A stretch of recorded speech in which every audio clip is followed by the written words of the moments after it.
Hi guys, welcome back to We Should Talk, a pop culture interview series from In the Know.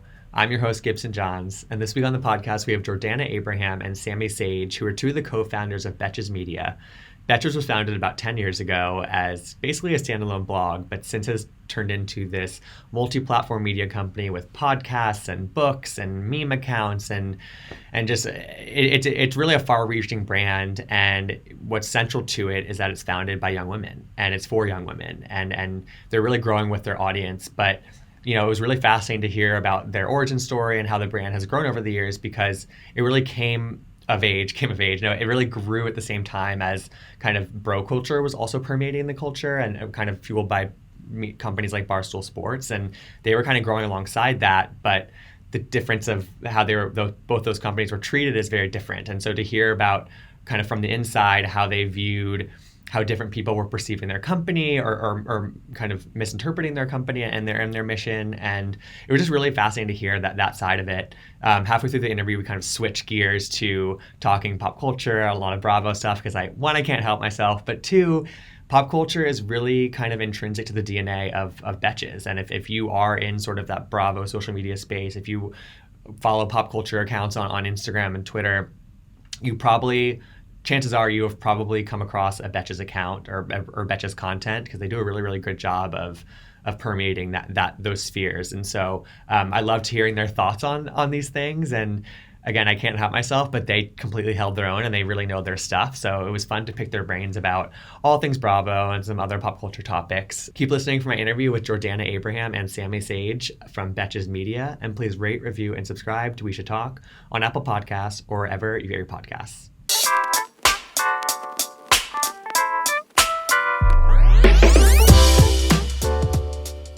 All right, so we're here with two of the co-founders of Betches Media, Jordana Abraham and Sammy Sage. How are you guys? Thanks for being here.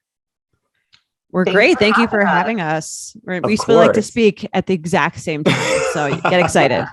It's fun. Have you guys done a lot of podcasts together over the years, I'm assuming, over the past 10 years? Honestly, we do them all the time.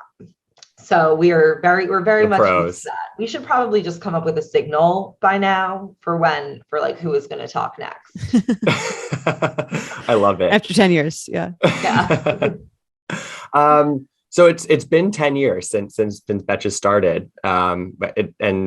You've grown it into this incredible multi-platform media company that has, I see it every day on social media. It has this amazing reach, especially I think for our generation of millennials. And before we get into sort of that success story, I'd love for you to just kind of give me the TLDR on how you guys met, how it started. I'm sure you've told the story a million times, but for people listening that aren't familiar with the story, let us know.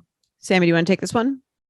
Sure. I mean, I was trying to pass out a hand. She gave you a little point. But yeah, obviously that didn't work this time. Okay. So yeah, we have known each other, us and our third co-founder, Aileen Drexler. We have known each other since we were very young children. I think we met in elementary school, all of us at different points. And then we were friends in middle school and high school, and we ended up going to college together at Cornell. And that's actually where we started Betches. We were living together in an apartment our senior year. Gets very cold in Ithaca and very boring. Oh yeah. So we were kind of just, there was a lot of, at the time, just culturally, there was a lot of fratire was very popular. If you remember, Tucker Max and oh yeah, and that was being a Barstool. Yeah, exactly. So that was very popular at the time, and I think where the concept for Betches and what it eventually became is that there was really no female counterpart, and we felt that there was not really anything on the internet that spoke to the type of women that we were, which was a little bit more edgy, unafraid to say, what was on our minds. At the time, much more confused than I think we had realized. But, so we really, were writing satirical observations and humor about kind of the culture that we were in. And that was the end of our senior year of college. And wow, that eventually, we were basically put in touch with the book agent, and that essentially kind of kicked off the next 10 years where we, continued writing and got on Instagram and then into podcasting and so much more. The rest is history. Yeah. Well, I remember I was in college around that time, and I remember reading the early days of when it was called Betches Love This. And it was just, I remember it was essentially what I thought of it as like a blog, and like there were different posts about specific things. And it was very satirical. Yeah. In the beginning, it was really the three of us, and we would write, and then one of us would write it, and then the other two would edit it, and then the third person would publish it. It was like, that was all the three of us really did. And I think part of it was like a fun outlet for us to sort of describe the world around us, and even like some of the things that seemed a little messed up at the time. I think we were kind of like, we don't want to be like haters and be like writing like a scholarly critique of these things, but maybe if we parody them, it'll be like a funny, fun way to sort of like make some social commentary. Totally. And I got that, but there were clearly people that didn't get it at the time, and maybe still don't get it. But I remember, I had in the back of my head when I was researching for this interview, I was like, I remember watching a Today Show interview that you guys did, and like I remember it feeling like kind of awkward, and like that like Hoda and Kathy Lee like just did not understand what you guys were doing. And I went back and rewatched that this morning, and it just struck me as like they just totally did not latch on to what they weren't buying what you were selling. Yeah. And I was one of the people who was. But what do you remember about that interview, and what did it tell you about sort of like, who wasn't getting what you guys were putting out there? That's a really interesting point. No one's really brought up that interview to us in a while. It's a nice, I remember that interview, and I remember feeling like they just didn't get it. They didn't really get what we were doing. I think that like, if you don't look deeper into what we were doing, it was just like a few girls just spouting like kind of like mean-spirited things, just making fun of people and making fun of everyone around them and just being mean for no reason. Mm-hmm. And I think that that's sort of what on the Today Show, that's kind of like how they were interpreting it. But that's really, and it's funny because a few years later, we did an interview with Dan Rather, and he did a little like write-up on what we were doing at the time also. And I think he is someone who really understood what we were doing. Like he went into it, I think, not understanding, and was like, I expected to just meet these like very superficial, very kind of like annoying girls. But I think he went from actually meeting us, he understood what it was about, that it was social commentary, that it was all exaggerated, that it was a parody, that like we were talking about a caricature. So that was, yeah, I don't think we've ever even really talked about that in an interview. So I'm very excited to have the opportunity to discuss it now. Well, totally. Yeah, Sammy, go. Yeah, what do you remember about that? So with something that we did always talk about early on between the three of us was that we always felt there were two like cross sections of the audience. There was one that was reading it for the joke and to kind of understand that, to see the ridiculousness in it. And then there was a section of the audience that really like idolized it in a way that it was like, I should be like this. And I always sort of wondered at the time, like, is this a net good or a net bad for that reason? And then I completely remember, the Today Show and being like personally disappointed, because I sort of internalized that as like a failure on our part, that like they didn't receive it. I didn't understand how to contextualize their lack of understanding with the interview experience that we had.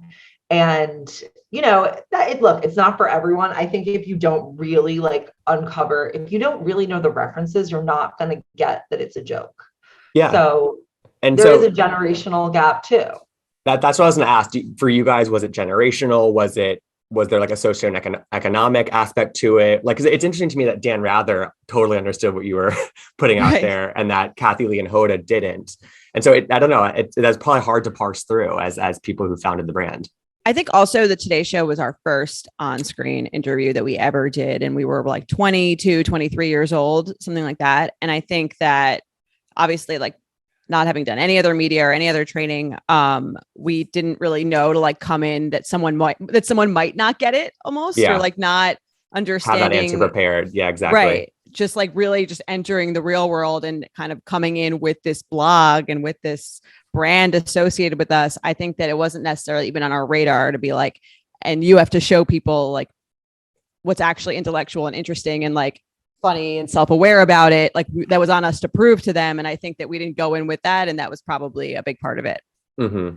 Also, I will say with Dan Rather, I remember like when organizing that interview, his producer was a woman who really understood it. And my guess is that when she pitched it to him and she like prepped him for what it was going to be, she understood enough to like explain it in that way. And, you know, you sort of just have to wonder, like, you know, Kathy Lee and Hoda probably, they prep for tons of people every day. Yeah, exactly. Like so many segments. They're not actually reading, like, you know, they were given those pull quotes that didn't there were no context and didn't really shine the best light on what you guys were talking about. Yeah, Dan Rather, I think, you know, has like probably a different approach to prepping, and that producer, I'm sure, painted us in a way that was more flattering, perhaps. Yeah.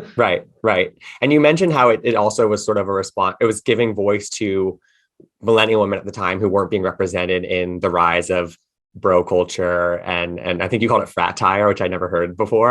That's a funny term. But obviously Barstool has, you know, also had a huge rise over the past decade as well. And, you know, I guess, you know, I think it's interesting that it hasn't been, I mean, obviously Barstool has seen its own fair share of criticism as well, I think, you know, fairly, but to me, like the interview that Today Show interview sort of represents to me a pushback that they weren't getting at that time by any means, which is like, you know, maybe because we live in a patriarchy and that male point of view is more just accepted. But did you guys feel as though at the time that you guys were getting sort of unfairly criticized because you were young women creating this brand, or do you think there was a higher learning curve for culture at large to understand what you guys were saying because of that?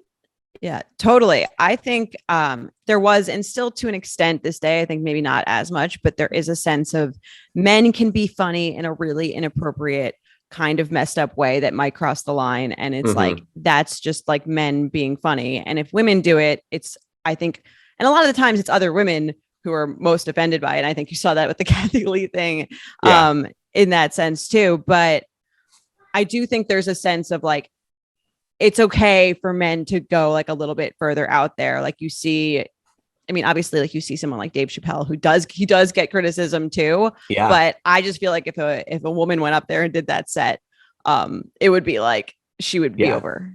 Completely. I also think you see it in like the profiles of different founders, because some of what you see, what it takes to get a profile on a male founder that is really unflattering, the difference in the behaviors is really stark to, let's say, you know, one that enters my mind is the story of Away, the luggage company. And the upshot of that was that, you know, it seemed like they were just kind of bitchy and overworked them and you know, exploitative. But the consequences for, I think, that, you know, those founders is so much worse relative to the consequences they're gone, for you know, like sexual harassment allegations or assault allegations. Well, it's so interesting too that like there are certain men who are just like, I am not going to be canceled. Like you're just not canceling me. Like Dave Portnoy and Dave Chappelle are two Daves. Name I are both like they're both like I'm just not like you're not going to do it. Like, and this kind of works. Yeah. And they've cultivated fans and followers who will support them in that mentality as well, which is just, it's 100%. You're right. And, you know, I mean, I wasn't even going to ask about that, but like, when you think about the Away story, the story of The Wing, that, you know, in some ways, these women were contemporaries of yours, like, you know, like relative same generation, companies came up around the same time. You guys have not gotten that treatment. Like you were still at your companies and doing well and thriving. Did you guys watch those things happening? And like, what were your reactions internally to be like, we need to, I don't know, like it's a caution. They're all cautionary tales. Mm-hmm. Definitely. I mean, I read that and I, 100% learn from that. And I try to, it's so funny because there's these men who are like, I'll not be canceled no matter what I do. And I will continue to push the line with my behavior and even make it worse. Whereas I read something like that and I'm like, I have the complete opposite reaction. I'm like taking stock of maybe things I've said that could have been interpreted, Exactly. with more harm than I intended. And I'm now like reflecting on my behavior and I'm like trying to be more considerate going forward. And it's just, yeah, I mean, they're cautionary tales. And I think that, we've always just kind of wanted to like do our best. And that has sort of just been our outlook. Like, I also think we're not, although we are contemporaries of, let's say, like Away in the Wing, I never really felt that we were, that we would be categorized with companies like that. I think part of it is that, we've never taken investors. We've funded this, through its own profit and revenue. And I think we kind of always like kept our heads down and really focused on our own business rather than, kind of chasing that girl power image. And you're not answering to anybody either. You're answering to yourselves. We never tried to girl boss too close to the sun, as the memes would say. Good pull. I love it. And Betches describes itself as being for millennials and Gen Z, but I feel like it really is, to me, a millennial. Like, at least because I'm a millennial and I grew up as it was coming up, or I was growing up as it was coming up, but it really is a millennial brand to me. And you guys are millennials, but obviously right now, like every brand wants to reach Gen Z. They want to kind of Gen Z-ify their own brands and really kind of speak to that next generation. How have you guys been able to do that, tried to do that, or how do you approach that kind of next frontier, I guess? So it's interesting to talk about Gen Z because Gen Z is huge. It's like, I think about Gen Z and it's anyone from like a 10-year-old to a 24-year-old. Exactly. And so when I'm thinking Gen Z, I'm thinking like, okay, it's a certain like aesthetic, but we as a company, I don't think at this point are prepared to try to reach the bottom. The 10-year-olds? The 11-year-old, right? So what we really are focusing on is sort of like the elder Gen Z, if you will. And from that, it's really like a question of like talent and platforms that that we want to be on, because the truth is like the two of us are not Gen Z, and we're not Gen Z influencers, but it does become a company-wide, content strategy. So that is something we're working on. Sort of expanding in a way that's organic because we want it to be natural and true to the brand, of course, and not really sacrifice that. And and I think just to like, we never want to we never tried to like do something and force it just because it was like the thing that people wanted us to do. Like, again, obviously we're on TikTok and we're working with creators who speak to that audience too. But I mean, like you said, we are millennials and we do try to stick, at least the two of us in our own personal commentary, stick to what we know, stick to. And so like a lot of our expansion has been to grow with our audience. So, we've started talking, when we started this company, we were talking about college pre-games. Now we're talking about, we have Betches brides, Betches moms, Betches, like we have like a finance vertical, money please. So there is, we obviously want to still appeal to some of the younger generation, but we want to do it in a way that we're just like trying, we're like that meme of like, how do you do, kids? Exactly. Yeah. In some ways, worst nightmare. You're growing with I like how you say you're growing with your audience, and that to me makes the most sense, and I think you're doing it well. Before we get into pop culture and Bravo and just kind of shooting about that, I'm curious how your guys' personal roles have evolved over the years and into what they are now, because obviously you both co-host a variety of podcasts and you're still involved in the business side of the company. Talk to me about where you guys stand now at Betches Media. So, I mean, like you said, it has 100% evolved.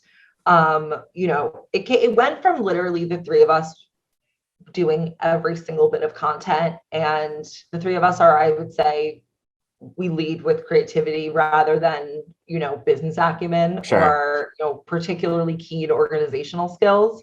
So it has been a training, it has been 10 years of training ourselves on how to run a business and really getting us into, more siloed areas. So, I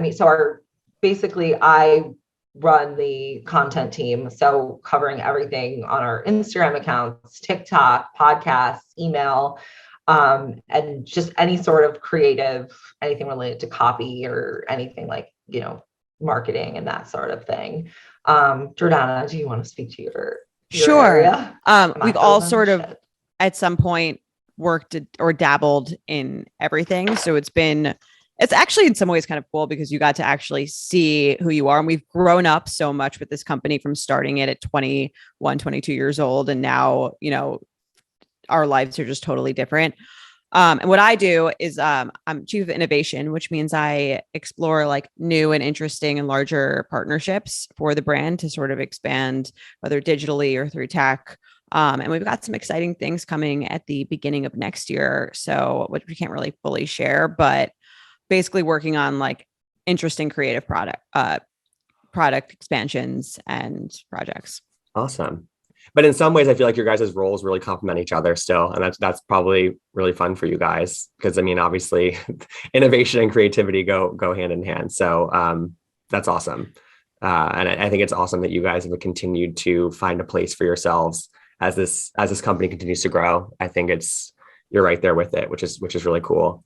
So I want to talk a little bit about pop culture and Bravo, but I'm curious in general, what are each of your kind of current obsessions when it comes to pop culture or TV or celebrity? Like what are you thinking about? What are you watching?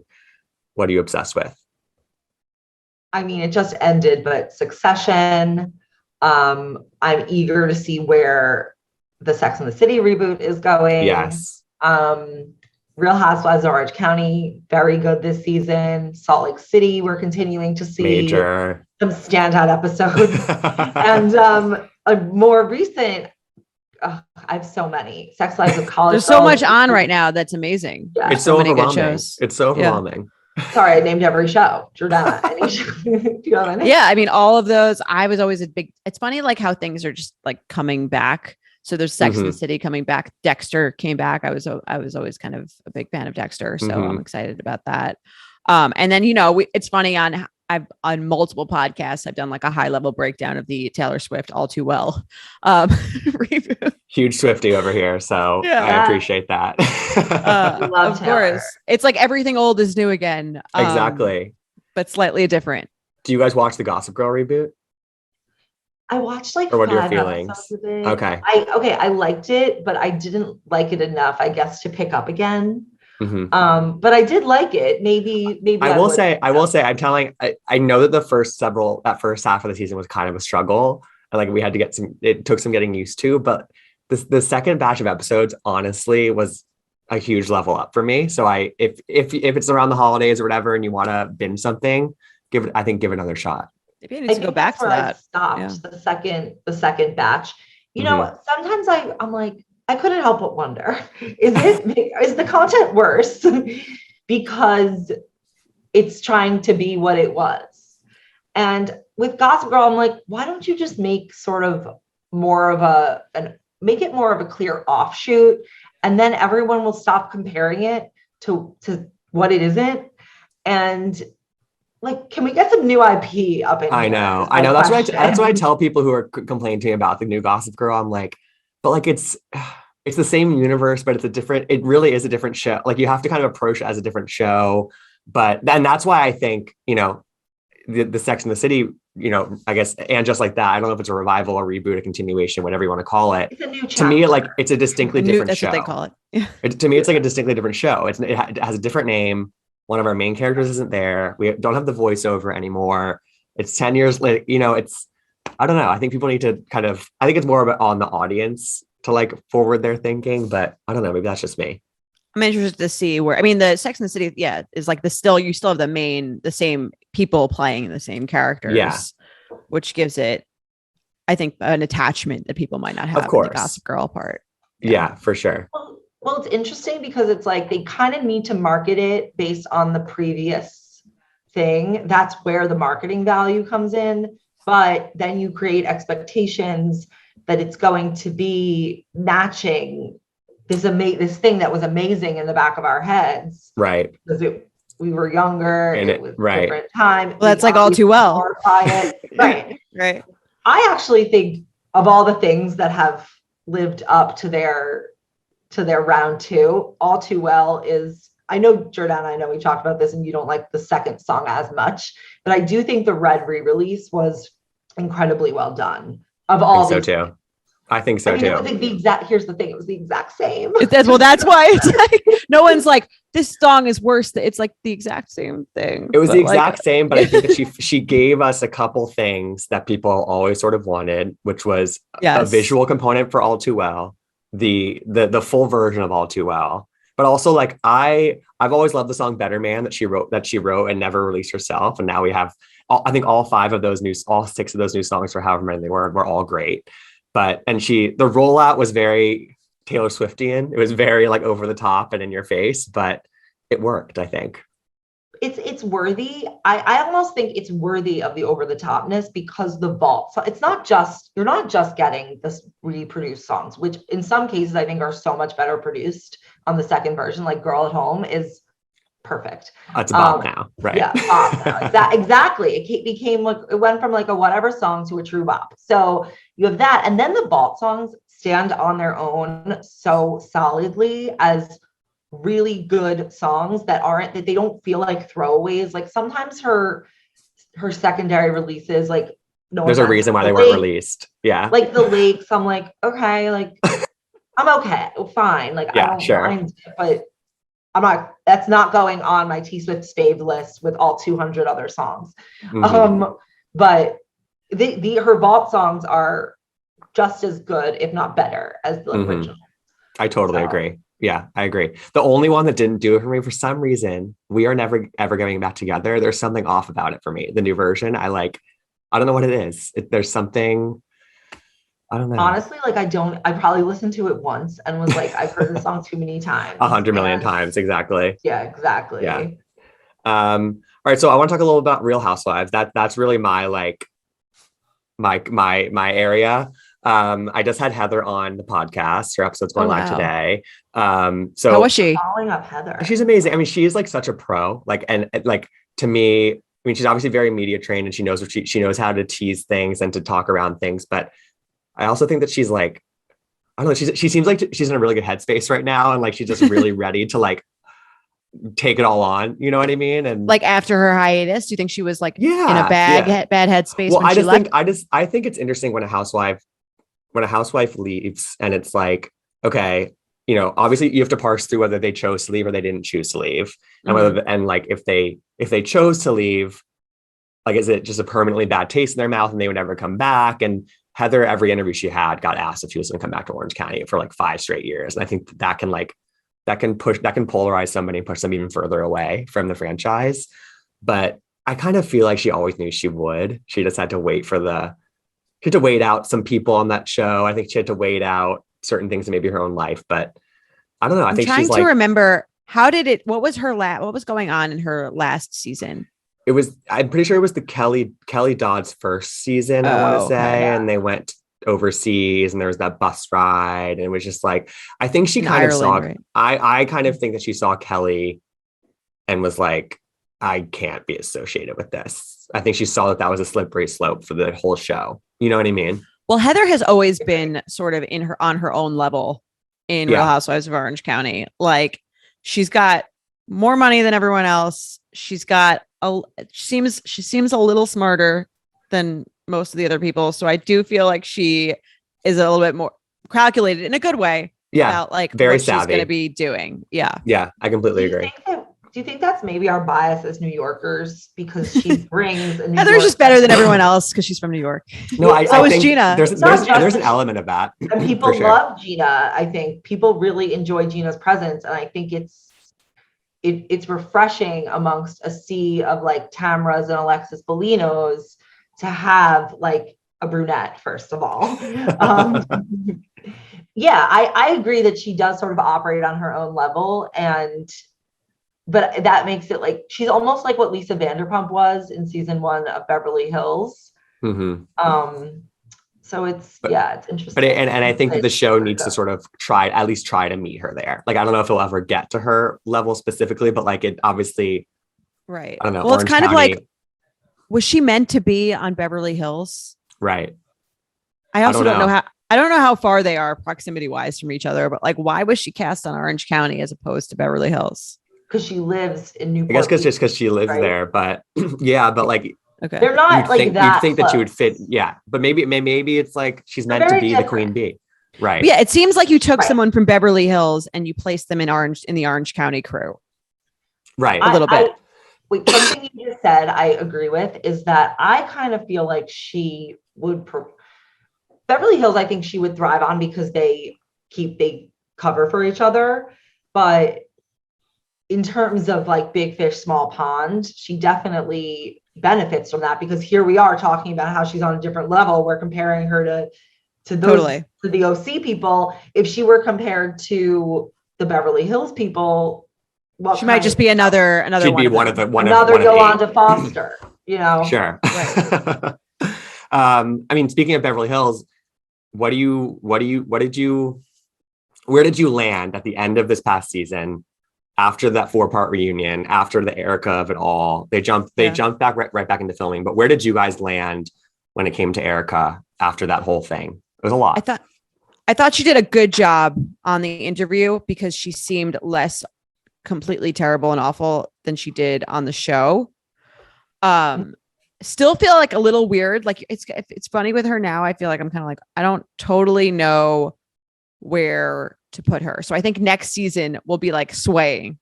Yeah, in one I think so direction too. or another. And I'm curious to see like if they'll stay on this or if they're going to like let up on her and like kind of focus their efforts elsewhere. Because I think there's more to tell, obviously, but we can't rehash the same stuff over and over. I think they're going to let up, and I think that no offense to the production or any of them, but they really missed an opportunity for the show to take a different direction by keeping the entire, Fox Force 5, as they call themselves, intact. I think they should have taken 1 or 2 of them off. I think Dorit's robbery gave them a big opportunity to move the focus off of Erica, Portia's bat mitzvah. There's a lot that's going to be happening that I think will take some of the heat off Erica. And it kind of sucks for Sutton. She's a little bit like the Kendall Roy of the situation where she like took the shot at the king and missed. And yeah, I think also the fact that there's so many cast members, like they're all staying. So that diffuses some of the interest in any one person. And I think this is overall going to be a helpful season. The next one will be helpful for Erica. Although it's like she's fallen and I don't think she's ever going to go back up. I think not to the same level. The mythology around Erica. Yeah. The Erica Jane like mythology like is done. It's it's not there anymore. And I don't think she can. Her punishment. Yeah, I think so. And I don't personally think she knew. I don't think that she knew, but I think that she handled I think it would have been a lot easier for her to just like be sympathetic and take a certain, approach to talking about it. And she just didn't take that right approach. And that's where she botched it. And that's where I think she lost. And now it's tough. Like, we know your real personality and that's your personality. And it's something we didn't know about you before, that this is how you would act. So, and you've been misrepresenting your marriage a little bit or a lot. And so it's hard to come back from that. So I kind of think the next season is going to try to be the redemption of Erica Jane. And I don't know how much people are going to buy into it. Right. Well, that's the issue with Beverly Hills as a whole, no one really tells you about their marriage. What's really going on. You'd only Yeah. hear everything's very carefully curated. Whereas the cool thing about someone like a Shannon Bedore is that Shannon Bedore is like, my husband hates me. Like, you know what I mean? Like she's not trying to put on a show at all. And sometimes she does not come off well with it at all. But I do think there's something that the other franchises have that Beverly Hills does not, is a sense of this. Like, I feel a sense of this is real. And with Beverly Hills, I feel it's very crafted. Totally. Yeah. I do think you get that though in like Potomac. And that's what I'm saying. Not just Jersey. Anywhere but Beverly everywhere Hills. else, you have more of a sense of it. Or even like Salt Lake City, where like some of them are very clearly trying to craft an image. It's still, it's transparent. And they're not. They have not. The Salt Lake City women haven't been in the game enough for them to be like total pros at that, like sort of being the producer and crafting the narrative and crafting the image. And I think also the viewers are so savvy at this point to like know exactly what, you know, XYZ person is doing in the moment. So I think Salt Lake City is like one of them. It's almost meta to a certain extent. It's post Instagram. It's you know, it's post, you know, 8 or 9 Housewives franchises. And then here it comes. And it's like, you know, they've all studied the handbook. It also took so little time for the characters' bullshit to get uncovered. To implode, right? Right. Yeah. And that's different than any of the other franchises, because with them, you watched several seasons before. It's a slow burn. You got to a scam. Yeah. Right. Totally. Yeah. We like don't even know these women that well. And now all you know is the scam. Like the scam they were running is all they ever were. Mm-hmm. Yeah. And to me, Jen Shaw is like such almost like a tragic figure, because she in some ways she was like born for this. Like she was born to be a reality star. She like is such a character on camera. She obviously tried a little bit too hard that first season, and then it comes crumbling down, and nobody really believes what she's telling us this season. Well, she hasn't built up any trust credibility with anyone on the show or the audience. So there's no reason to believe her. Mm-hmm. I totally agree. She's a regular Hamlet, you know. Who's your favorite on Salt Lake City, each of you? I kind of like Meredith just because love. Not that she's so likable, but I don't know. Again, she kind of has like more of a New York vibe. I was going to say it's the New York bias. I think she comes across as the most in control of herself. And I think that's very appealing amongst many of the other people on the show. I think Lisa Barlow is like also made to be a housewife. So she's great in that capacity. Yeah. She's like funny. I feel like she's funny to watch. Oh, I mean, everything the delivery is like, there's nobody can match her on the delivery. It's like, it's amazing. Like the one-liners, the tone that she takes, it's perfect. It's made for TV. Exactly. I love it. Before we go, I want to talk a little bit about sort of the younger, like Bravo sphere with the Summer House and the Vanderpump Rules and the Winter House and all that. Because to me, it's kind of going through this shift right now where like Vanderpump Rules reigns supreme for 8 seasons and 10 years, however long it's been on. But obviously this season is like not really it. It's not, I mean, I still love a lot of those people and I've been having fun watching it, but it's not the same show it used to be. And then here comes Summer House, which just had like the most steady rise of like any Bravo show I can think of. It gets better every single year. And they're sort of feeding the Winter House thing. They're crossing over with Southern Charm. It's like, it's becoming this kind of different world for Bravo. And I think it's working really well. What are your guys' thoughts on Summer House and sort of the Vanderpump Rules maybe reaching the end of its lifeline? Right. Well, Vanderpump Rules, it's kind of like they grew up, right? And also some of them got kicked off. The major toxic players, which gave you so much entertainment, are gone. So it's, I mean, besides James Kennedy, who's definitely still one of the last remaining awful person. Messy boy, right? So I think it's kind of like, it almost feels like a natural that show has tapered off. Also, I feel like when the show started, Lisa Vanderpump like reigned supreme, and it was like her spin-off about her stuff. And now I just feel like she's off Beverly Hills. She doesn't really necessarily have the relevance that she used to. And all those people, like, they now are married and they have babies, and that's like great for them, like in life. But it's just less interesting. It's not great for us as viewers necessarily. Right. They also have like more money, and also, yeah, I think it is a little boring this season because I don't even see what's wrong with Raquel's nose. Like, I genuinely cannot find the problem. But I agree. But I think Summer House and Winter House, the reason those shows work really well is because part of it was the slow rise, and it's really catching the peak at a time when they've all become genuinely really good friends and the core people have stuck there. Yeah. And there's a real friendship between, I would say, the like 5 main players, like Carl, Lindsay, Amanda, Kyle, and Danielle. Mhm. And I think that really drives like a great show. And then the people who aren't in that core group are still really good. Like, I think Paige is also born for reality TV. Yeah. You know, they are interesting characters. And Southern Charm also, look, like, I actually think the dating overlap just was it really worked. And it's a great network. Yeah. I know. I agree. I think it's Bravo World. Yeah. And I think Southern Charm, what's interesting is that Southern Charm was sort of, and it remains to be seen how it's going to sort of rebound maybe, but I think it was going the same direction as Vanderpump Rules, where last season wasn't amazing. It was sort of like, okay, what are we doing here?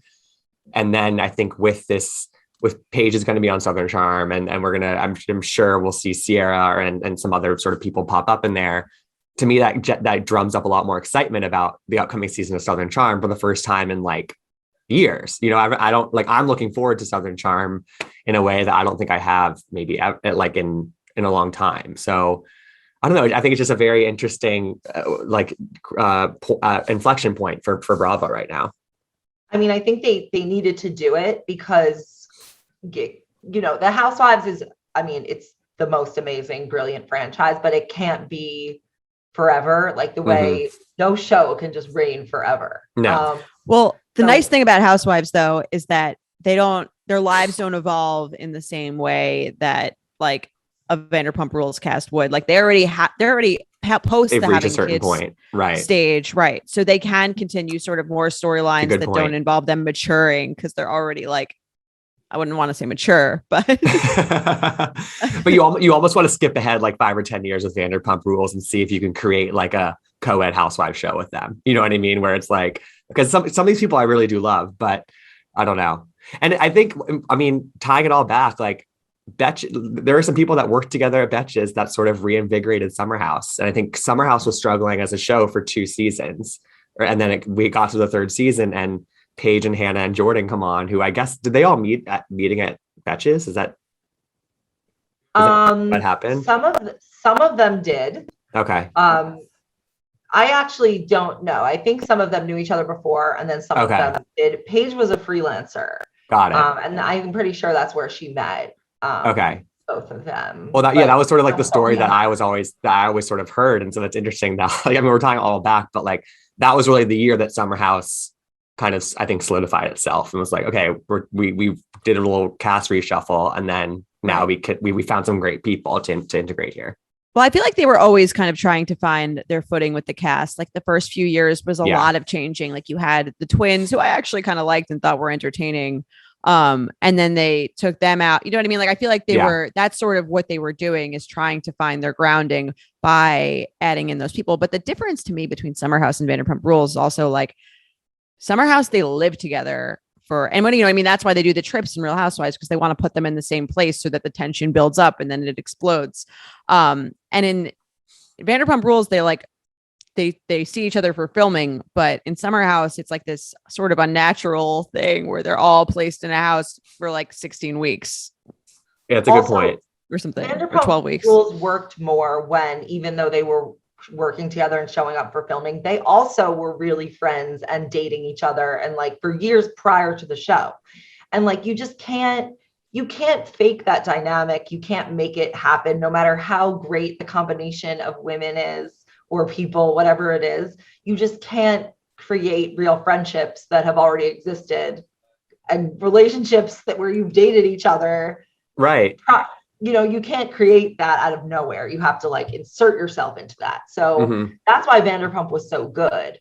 And then Summer House, I think those again, by the time it caught that like third or fourth season, those earlier people who remained were really close and getting married. And once you're on this show for this long, there's only a few people who like really understand your life, because and those are the people who are like literally have the same exact experience. So to me, it makes sense that they would all be so close, because who else is going to get it? Your friend from high school isn't on the show and doesn't get how your life has changed and what, you know, this whole weird, bizarre experience that most people don't understand. Right. Or you meet somebody on Hinge in April, and then you go to film Summer House 2 months later, and you're like, hey, can you come visit me? But also you have to get mic'd up and film our date and sign a waiver. Yeah. Right. Exactly.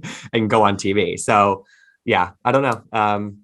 I'm excited for what's to come on Bravo. I think we're at a really, I think, you know, early days of COVID, it was kind of like, what's going on here? Like a lot of the shows weren't great, but I think I'm excited as a Bravo fan. I think the future is bright. So same. Agreed. Well, Jordana and Sam, this was so much fun to hear about Betches and just pick your brains about pop culture. Do plug whatever you want to plug before we sign off here, because I think that's all the time we have. I don't even know where to start with that, but you were a really great interviewer. So thank you. Oh, thank you. Yeah. Thank you so really much. Fun. A really fun conversation. Thank you. Good. Obviously you can follow Betches on Instagram. You can follow our podcasts, the Betches Network, anywhere you listen to podcasts. I host You Up, a dating and relationship podcast. Sammy hosts the morning announcements and is also a host of the Betches Sup. Do you want to give them any other of your podcasts? No, you can follow me on Instagram at Sammy. Jordana's at Jordana Abraham.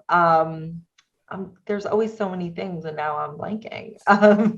Yeah, and we have a new podcast all about like a fun look into personal finance called Money Please. So definitely check that out as well. And Bravo by Betches. If you love the Bravo conversation, we have a whole podcast. We love Bravo by Betches. Yes. Dylan's great. Or Mention It All. The podcast is called. Yes. Sorry. Well, thank you guys so much, and Happy New Year. I think this is coming out right before the New Year, so well, I'm sure we'll talk again soon. Thank you guys so much. Yeah. Thank you so much. Bye. Thank you so much for listening. For more celebrity interviews, subscribe to We Should Talk on Apple Podcasts or wherever you get your podcasts. If you like what you heard, please rate and review us, as any show of support you can give us would be greatly appreciated. You can follow me at Gibsonoma on Twitter and Instagram, and you can follow In the Know at In the Know on Twitter and at Watch In the Know on Instagram. We'll talk to you next time.